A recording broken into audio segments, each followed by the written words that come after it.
Well, hello everyone. Hey, Andrea. Good morning, Annie. Hey, Zutwila. Hey, Mimi. Good morning, Kathleen. Hello, whoever happens to be on their iPhone. Hey, Cheryl. Morning, Shauna. Hey, Karen. Good morning, Rosemary. Hey, Renee. Well, good to see everyone. We'll give it a few here. Allow some others to gather into our circle. Good morning, Nicole.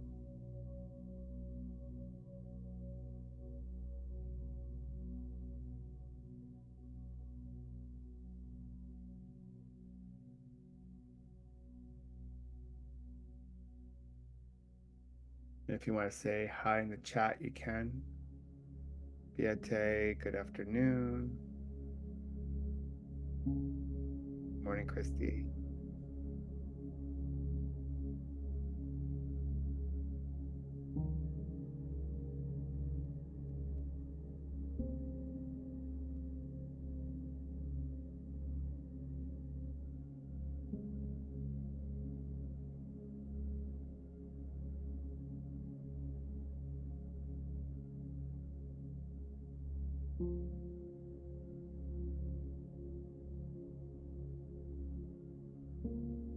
Good morning, Chelsea. Good afternoon, Wendy. Hi, Michael.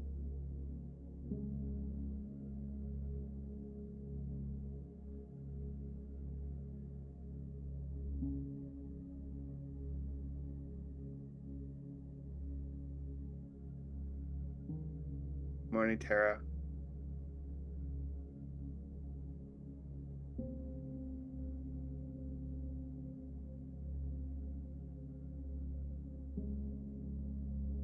Good morning, Kat.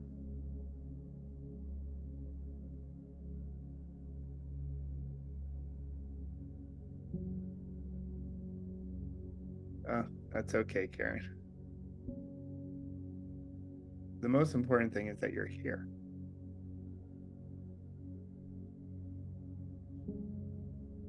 Hey, Kim.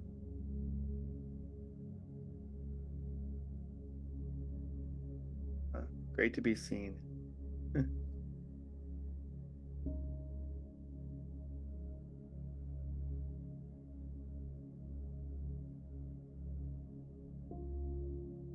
Hey, Kim.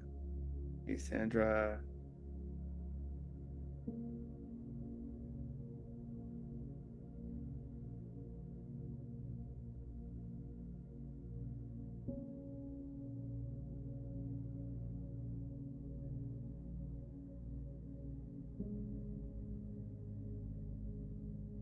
So as we start to settle in, you might wish to move your body in any way it feels right. Maybe some neck rolls, and you might hear a little bit of the Rice Krispies. But that just could be me, who knows? So, hey, Dana. Hey, Connie. Good morning, Tiffany. Good morning, Dee. Well, here we gather in our circle. Our first live practice of the month of June. So good to see everyone. I'll put the recording of this up on our platform. I'll share that link once we get done. So, this being the first Monday of June, we usually on Mondays we'll do intention setting practices. That whole relationship around setting your intentions and then paying attention, right? Intention and attention as we travel through life. So this is the first step. What intention do we wish to set?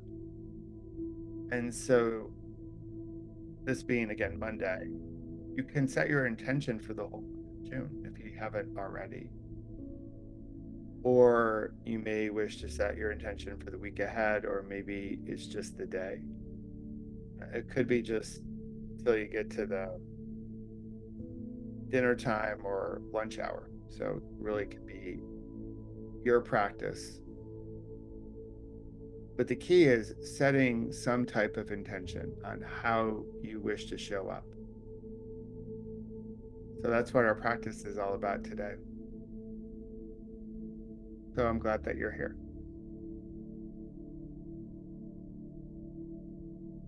So as we begin, again, if you're new and first time here, welcome, a special welcome. So one of the things that we do, we don't look at ourselves as a zoom. We see ourselves as a circle, and in a circle, there's no beginning and there's no end. There's no hierarchy. And the really cool thing about a circle is that all eyes can see all eyes. Hey, Ruth. And the really cool thing about the universe is that the universe has put this collection of humans together for the very first time. This has never happened before. So this collection of humans in the same circle. So whether your camera's on or off, take a moment, this is part of our practice, to gaze upon our circle, look around it, and welcome each other to our practice.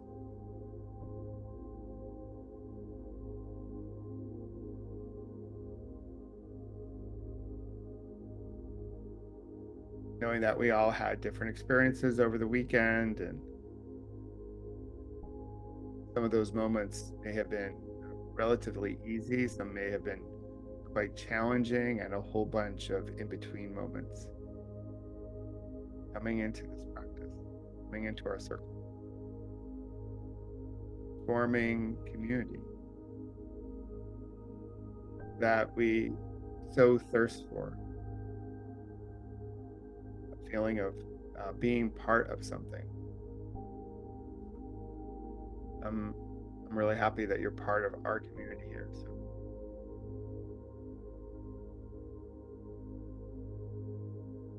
again, thanks for being here.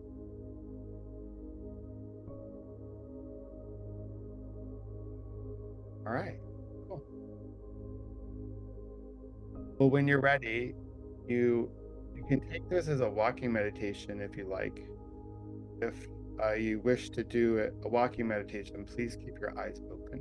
We don't want anyone tripping on a root or a crack in the sidewalk. If you happen to be seated or lying down, those are also really good postures for this practice. If that happens to be you, you can close your eyes or you can keep them open as well. Join your walking meditative eyes open practice. You can also have a nice little soft gaze looking down at the tip of your nose, if that makes you feel a bit more comfortable.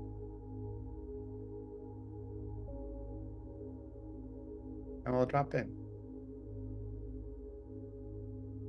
And we'll greet this new month, this new week, a new day, with a few generous inhales.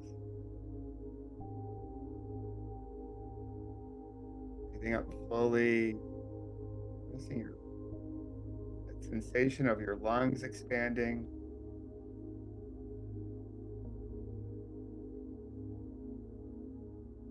And releasing that breath.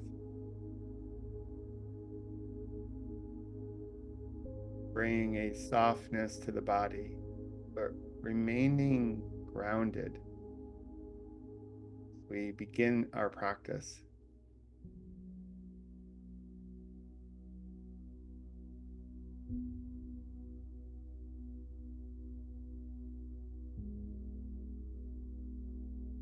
Making this connection to the breath as you start your week, as you start your day.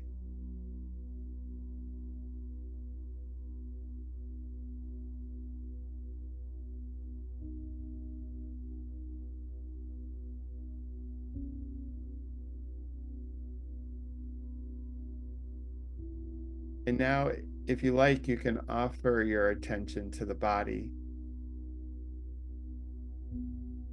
settling into the normal rhythm of the breath.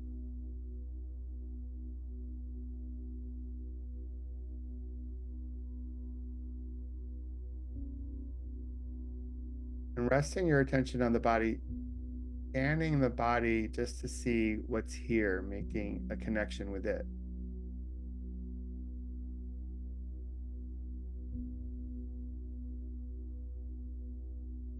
You might notice parts of your body that feel, hey, feeling pretty good. And some might feel a bit of the work you put forth over the weekend. Welcome all of it as you connect with the body.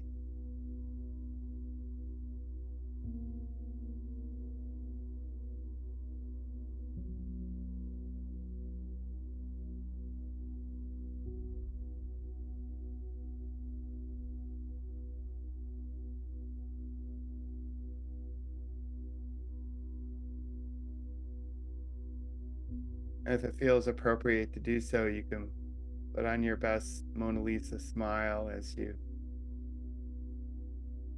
greet the new week.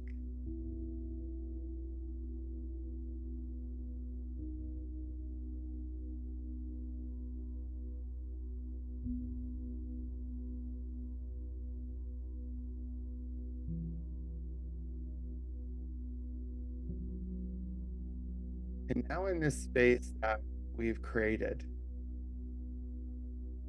I'll invite you to visualize living your intention. How do you intend to show up today or throughout the week or perhaps even throughout the month?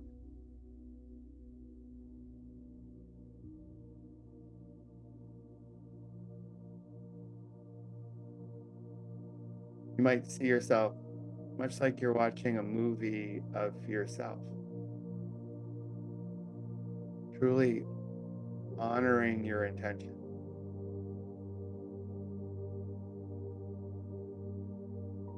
Of course, you can always have more than one. It could be how you're staying true to your intentions.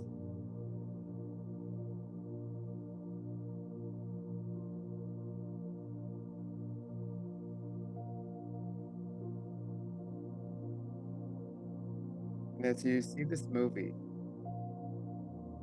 what do you notice?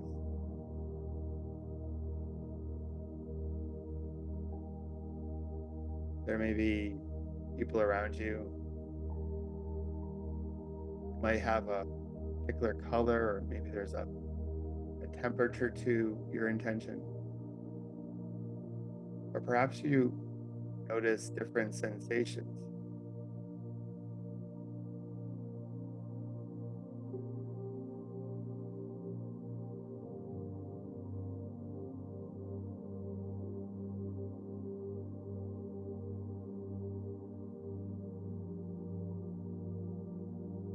How is it to show up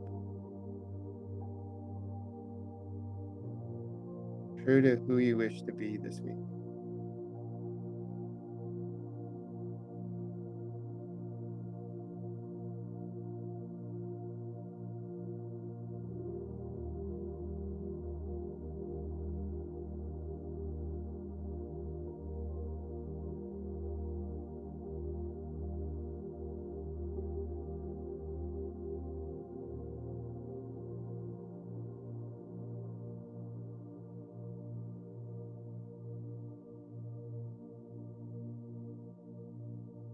And to seal this intention in, allowing it to ripple throughout your whole being, bringing a sense of embodiment to your intention. I'll invite you to take 3 full breaths in, releasing breaths out.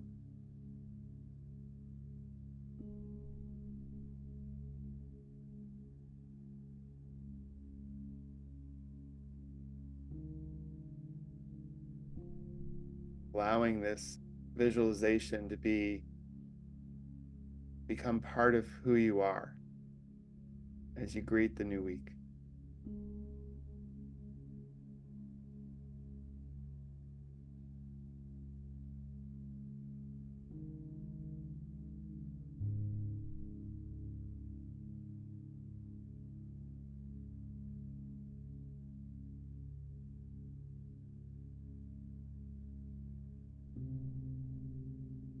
And now, when you feel ready, you can ease your attention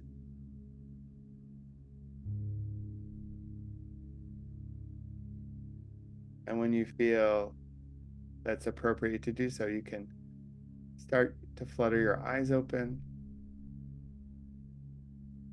wiggle those beautiful fingers and toes, and give your body a little stretch.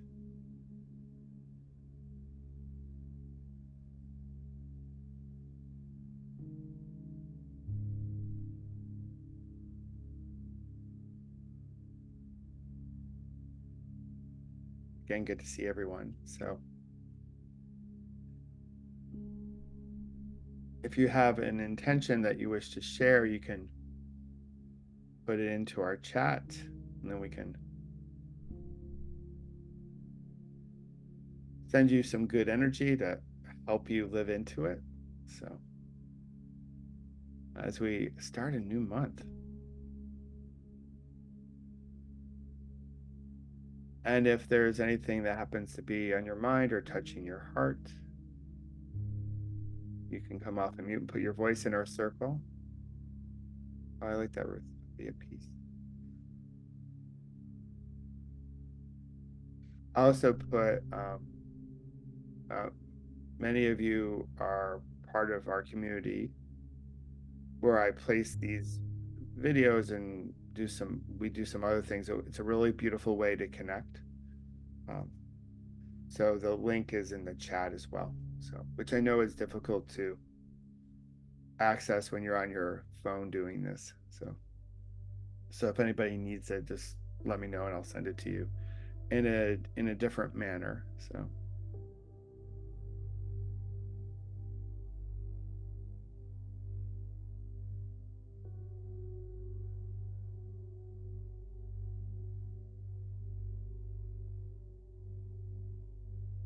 yeah, I like that. Yeah.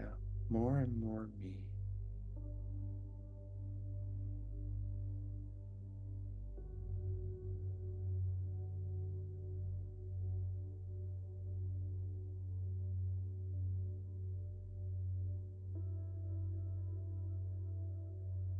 Good morning, Chris.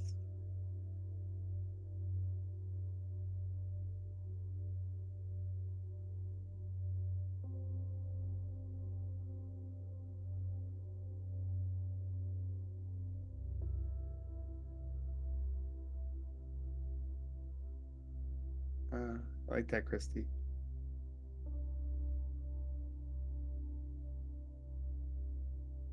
Yeah, we begin summer.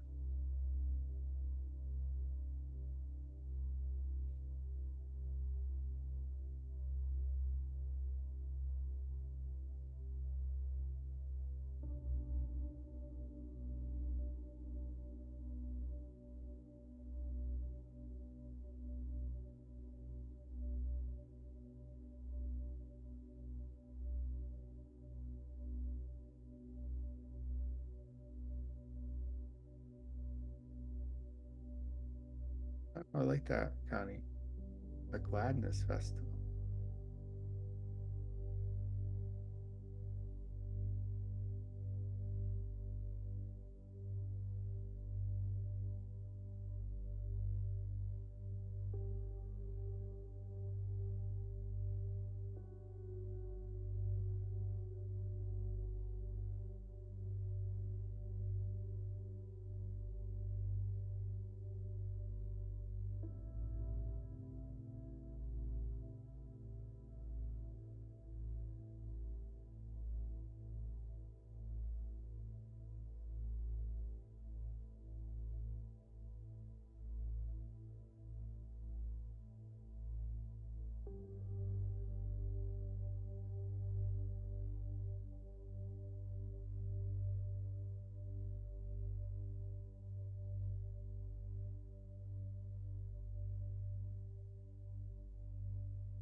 Oh, you're welcome, Chelsea.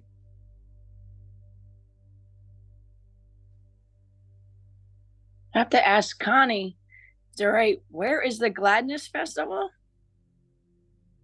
That sounds fabulous.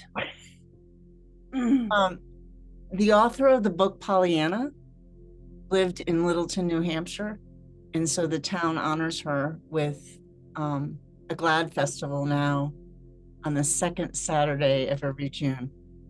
That is fabulous. Wow. It looks like a rinky-dink little thing, but it may not be. It was shown for anyone in this market. It was shown on Chronicle on Channel 5. They've aired it a couple of times through the years. So I may only be looking at old footage, but it's so sweet. I've never been, but yeah.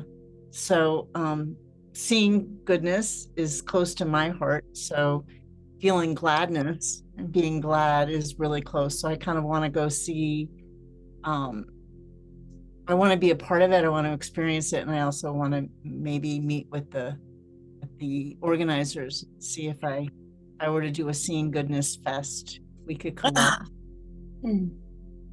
That's fantastic. Great. Come on up. Come on up. They have a little parade. Somebody, let me back up. Somebody once called me a Pollyanna at town meeting. I was representing a group of nonprofits, and he's an infamous naysayer in our town and town politics. And I thought, Pollyanna is supposed to be a disparaging remark, but it's really a compliment. Exactly. It is. I'm taking it as a compliment. So I found out about this and I'm all in. So we're heading up. They have a little parade. They have a fabulous statue of Pollyanna. I should post about it in front of the library, and she reminds me of the statue of Fearless Girl in Wall Street. Only this is the joyful edition of it. She's just joyful. It's wonderful. And then they have a parade. They have a lot of historic stuff going on. They have supposedly one of the 10 nicest little main streets in the country. It's been voted several times. And they have a cupcake eating contest. So, Michael, I'm gonna slip in some gluten-free cupcakes. Oh, I don't know that I really am, but you see if I can BYOC. I think it'd be more fun to watch it. But so, anyone wants to join us, come on up. I like that. Very cool. Mm. Very cool. So, do we get to hear stories of the pedal? Yeah, there's not much to really share. Like, so last weekend was like awesome as I was in Kansas. So it's such a great vibe. It, especially compared to the political vibe that we have, right? Like that happened over the weekend and last week and the whole shebang. So, hey Carly. So yeah, the race started at 3 p.m. on Friday and everything was going great. It was just like really just soaking in the whole experience and just the Flint Hills of Kansas and like up and down and all around and some pretty gnarly gravel and rocks. Like some sections were like, oh my God, like riding through this, it was I got a puncture, but my tire, I had sealant, so we were able to fix that. My seat post slipped at one point just because of the vibrations and like a side story, which I won't share right now. But then, somehow I missed the first convenience store because it's all self-supported, so there's no official rest stops, but I just missed the first convenience store, so I had to sort of nurse my hydration and stuff until mile 80. Oh, wow. But then, I got to 80 and, filled up on a whole bunch of nutrition. Basically, it was calories, it was like junk food. But I could get it down pretty easily. So, and by that time, we're riding into the night. So it was so cool. It's like, you're just, there's little light, there's light. Um, but from neighboring towns far away, like 30 miles away, you can see a glow, right? But it's pretty dark, and all you see are just like, you see the red taillight of the cyclist in front of you, and you might sense a headlight from behind you, um, and the animal life changes, and so you start to hear different sounds, and the section was also quite difficult, so we're climbing up this road into the dark. It was pretty wild. And we got to a section, and it was highly technical and really rocky and full of vibrations, and I got to this one section, and I could sort of tell like my cleat was getting loose, um and I tried to unclip, and I couldn't unclip because cycling shoes work like ski bindings. You just pop them out, and I couldn't pop my left foot out. Um, so I had to finagle to get out of my shoe and get the shoe removed from the cleat. It was basically hanging on by a mere thread, and so the cleat is in the pedal, um, which is something I know how to fix if I have the right tool. So you just need some leverage because it's all spring, and so you need the strength to pull back the spring. And normally you take a wrench or a long screwdriver, you can pop it out, but I had a multi-tool that didn't have enough leverage. So I tried and tried to release the cleat, but it wasn't, it just wasn't happening.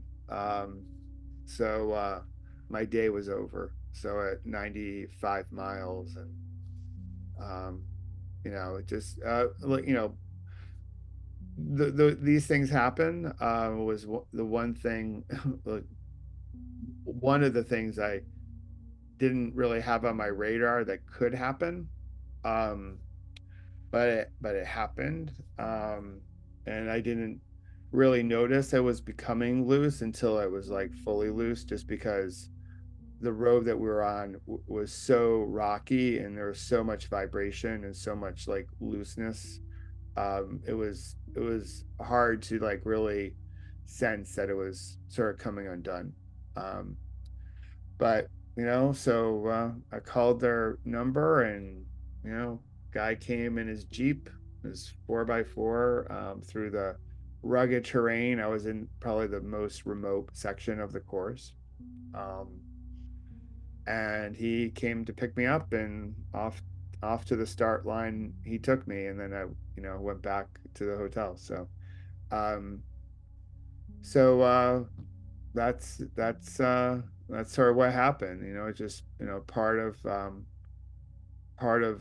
cycling, part of life, that you try to plan, but you can't plan for everything, and you try to do your best. So these things happen in life, and they happen in cycling, and disappointed that it happened, bummed out because I was feeling really good, and I was on pretty good pace to do it in about 25 hours.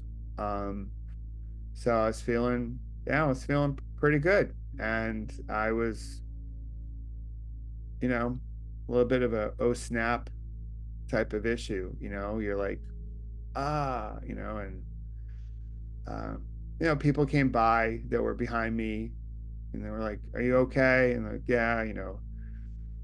One woman was like, "I brought an extra set of pedals," and I'm like, "Yeah, that's really awesome, but like, there's no pedal wrench, like, you know." So because you only can bring so much on your bike. So you know, you just sort of go with the flow and like lessons learned, and we'll sign up next year. So you know, but yeah, you know, it's great to see the other competitors do it, but there's also like some competitors like who they were able to finish. I was like, ah, it could have been me, right? You know, like you you you hold a lot of different thoughts in your head all at the same time. So, you know, I'm bummed out, but I'm also it was a really great weekend and met a lot of cool people and saw some people I knew, and you know, just those things happen. Hey Heather, so that's it. So 95 miles in, I still had at that point in time 260-ish miles to go. Um, so I wasn't necessarily like really close to the end. I wasn't even at halfway, but I was feeling pretty good. So I feel proud and really happy with the work that I put in to get there and to be in that position. And so yeah, I'm feeling like a lot of like satisfaction and pride and like you did a good job. Like I feel all of that. Um and but yeah, there's still a part of me that's like, man, that stinks. Like of all the things, you know. So it's like that. So you know, so yeah, just and that will ease over time. So and then we'll, you know, I have another event this weekend, so you know, we we'll process all of this and then we'll move on to something new. So, you know, but it was really cool to see people like whether they did 25 miles or 350, like for many people, the 25 miles was just as rigorous, just as challenging um, as the 350 was for some people. And the 200 event, like some people like took the whole day to do it, and then the pros did it in 9 hours and change. But the thing is like the person that like the pro who did it in like 9:40 to win, that was a really intense effort, and that intensity um, for me, for the person that took like 16 hours to do it or 18 hours to finish their 200 miles, it was just as intense. And all the efforts that were put forth, whether you finished or not, I believe are equal in merit. But the event doesn't necessarily show like on their Instagram page, like people finishing the 25 or the 50. They show more of the marquee stuff, like the 200, the pros and stuff like that. But my feeling is like, you know, if someone did 25, that might have been like their really hard thing, and that's worth celebrating. And you know, and they're feeling it today, like they're like, you know, in their body. And I think it's a good sore. You know, there's a good soreness, and but I'll be back there next year. So um, I might not do the 350. I might do the 200 um, because I just want that's a different experience than the 350, and I want to experience that experience. Uh, but I sit here today knowing that I would have finished, and I would have finished, you know, most likely before my intended time. So I'm feeling really good about that. But like that, you know, small little pedal, that small little cleat, you know, and I just didn't have enough leverage to get it out. So those things happen. Hey, Carly, I see your hand up.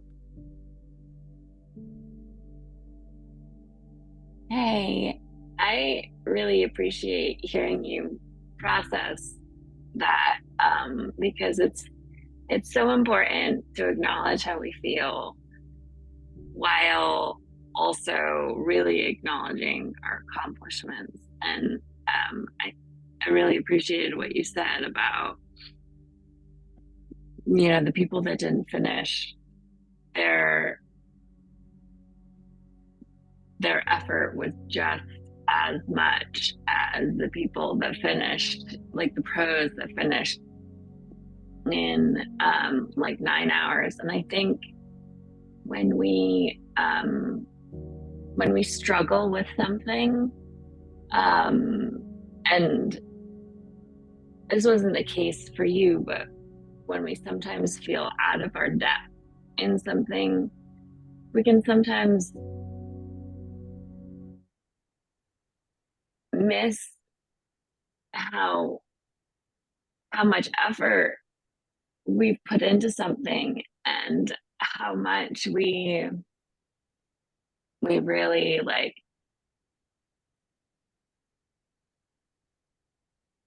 how much value we really accomplished, even though we might not have finished, or it doesn't come with as much ease as people who have different circumstances. I had a conversation with Nat, and I went for a walk with our neighbor. We have a couple downstairs who are from South Korea, and they're living here for the year. He's on sabbatical from his university. So on his sabbatical, he's doing research at the University of Pennsylvania. So he's supposed to be sort of like on vacation from his job, and he's doing research. He's an economist, and he just does. He's doing really fascinating research. But he gave us a book that was written by a well-known Korean monk, and I had been talking to his wife about how Nat and I had met on a meditation app, and she had said, "Oh, Seong likes to meditate too," and so he brought this book to the cafe and was telling us about it, and he was like, "It's about, finding enlightenment and peace." And later on, he shared that he had met this monk. He travels around the world, and he met the monk in DC like a couple months into their time in the US. And so he's working at he's spending the year at UPenn, but English is not his first language, and so he's working amongst these really intelligent people and feeling not as competent, like, especially because of his language skills, and was sharing with us that this was an area of suffering. Like, he was feeling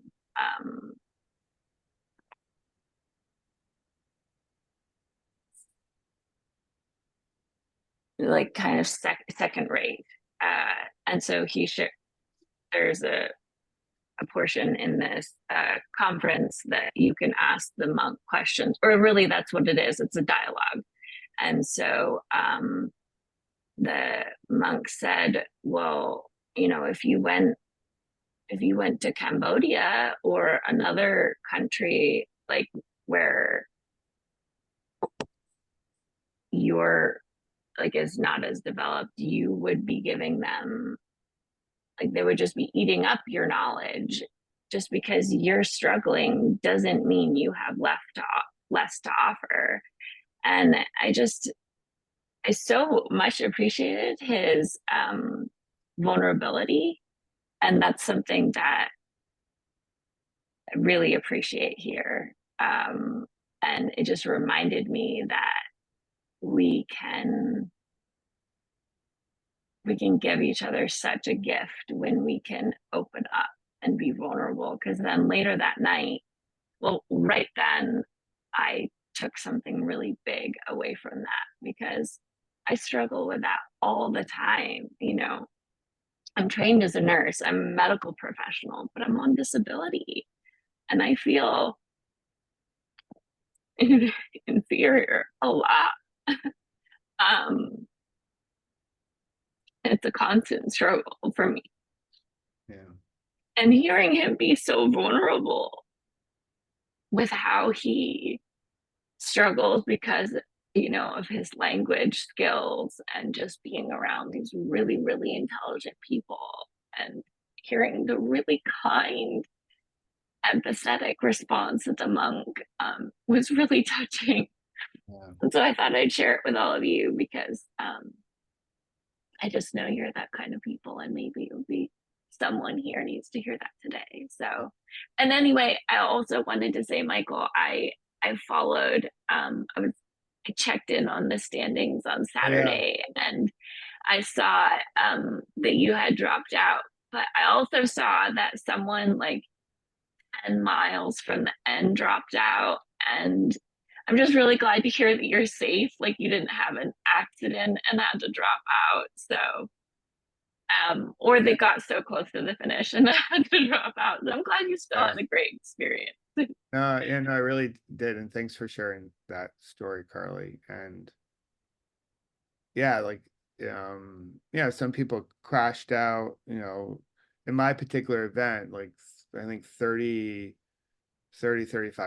of the starters didn't finish, so that's a pretty significant dropout rate. And so, but I had throughout through the 95 miles, I definitely had moments of struggle and moments of like, I don't know if I can do this, right? And then, definitely when I came to the realization that I couldn't fix the pedal, and if I had to do it over, or do it again, I don't bring my uh, pedal wrench because it's just too long. Um, it's an engineering feat of like just balancing like packing and weight and the whole thing. Um, but there's like, I had to wait for like 25 minutes for the Jeep guy to come. And so, I try to give myself a lot of grace because other cyclists are coming down the trail and they're moving on with their race. Like they're passing you, they're like, "Are you okay?" And I'm like, "Yeah, okay, good." Or then they go forward, and so like, it's this repetition of like being left behind, and in just in that moment in the wilderness, just offering myself grace, just like, okay, you still did a good, like, you still rode 95 miles in gravel, which many people would never do. So, it's all, it's as the kids say, it's all part of the journey. Like it's all part of it, right? And so so it's but everyone that attempted to ride had an experience that's worth celebrating and has merit, even if they're not on the tip of the spear. And I think all of our stories are worth celebrating. So Just a real quick note, I just would like to thank you for keeping moving, because some of us were watching you on the leaderboard, and when I could see that you were stopped for a long time, you would move 15 feet or 25 feet or something. It's like, hopefully it's technical and it's not a knee. yeah, Hopefully, yeah, hopefully it's not a crash. So thank you for moving. yeah, yeah. It Yeah. wasn't. Yeah, definitely. Body felt great, so mind felt great. So, but yeah, I'm healthy, I'm safe. Um, you know, in the scheme of things, it's simply a bike race. Um, it doesn't like it doesn't demerit what you know, what I've done on the bike, you know, I have great company and people who've tried it and not finished. Even the world champion, the gravel. So the pros I mentioned, they did it in 9 hours and 48 minutes. They did 200 miles. So just so not to, I don't want anyone to come away thinking they did 350 miles in like 10 hours.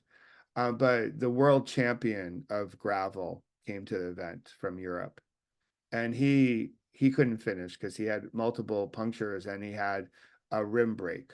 So like, you know, I share great company with world champion, you know. So, you know, I'm like, okay, it's all part of it, you know. It's like, you know, it's and I could have like you can easily get to this moment like and this is the thing about like a bad moment, right? My pedal had a bad moment. I did not have a bad day. You know, because you can really get worked up, especially in the darkness and you're alone. You can like replay, oh my God, like all that training, oh my God, all that money on like, you know, getting a coach to support you for the event. Oh my God, the airfare, the hotel.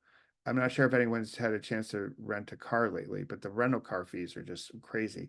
So, but then the food, like you could go down the laundry list of like, oh my God, like this, and then you shoot a second arrow and another arrow and a fourth arrow and a fifth arrow to the disappointment you're already experiencing. You know, this is the classic of like, my pedal had a bad moment. I did not have a bad day. And I could have easily like the conditions were ripe in the woods with things crawling in the grass and stuff. Like, and the guy that picked me up said, yeah, don't go out in the grass because there's rattlesnakes in the grass in Kansas. I'm like, oh, God. So I'm glad I didn't do that.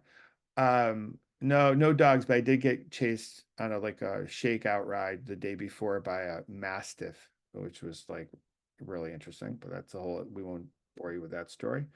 Um, but the conditions were so ripe in the darkness with the crickets and the things crawling in the woods to be like, and then just adding to the disappointment and completely ruining the whole weekend vibe. And it's not to say you don't feel the disappointment. You know, I felt the disappointment and some of it, I'm still bummed out that I didn't get to finish. But it's like it's trying to hold space for all of it, you know. Um, this week we'll have live practices Wednesday and Thursday and Friday too. So, but great to start the month with everyone. So, love you for joining. And if you want to come off of mute and say goodbye, please do so.